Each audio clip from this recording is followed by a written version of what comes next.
জয় জয় সাধুগুরুর সর্বচরণে কাপড় মস্তক ধন্যবাদ। আমার বাবা বাউল শিল্পী খোরশেদ আলম, আমি তিনার ছোট মেয়ে। আমার নাম শতাব্দী।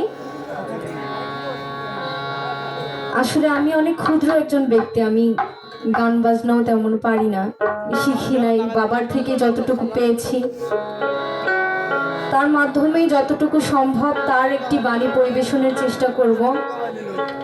আমার গানের ভাব ভাষায় যদি কোনো ভুল ত্রুটি হয়ে থাকে আপনারা গুরুজন হিসেবে আমাকে ক্ষমা দৃষ্টিতে দেখবেন।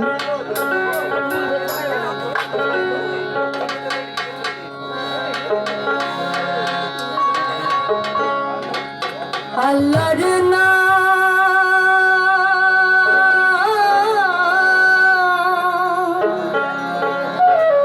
পড়লে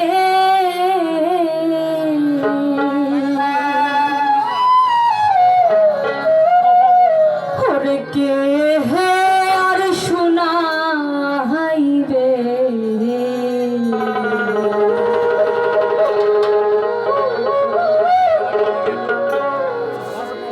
এই পিঞ্জিরা ছাড়িয়ার মহিনা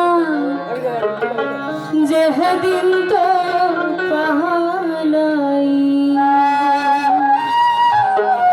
এই গানটা আমার বাবা যখন মৃত্যুশয্যায় যখন ছিলেন তিনি ঢাকা হসপিটালে ভর্তি, তো তিনি আমাকে বললেন, মা আমার যতটুকু সম্বল ছিল আমি তোকে দিয়ে যাচ্ছি, তুই নিজের মতো করে গুছিয়ে নিয়ে তুই আমার নামটা রাখার চেষ্টা করিস। তো ওই মুহূর্তে বসে বাবা একটি গান গাইলো, এই গানটা নিজে লিখলো, লিখে আমাকে বলল যে এই গানটা যখন গাবি মনে করবি আশেপাশে কোথাও আমি আছি, আমি সবসময় তোর পাশে থাকবো। তো আমার বাবাকে স্মরণ করে এই গানটা আমি করছি।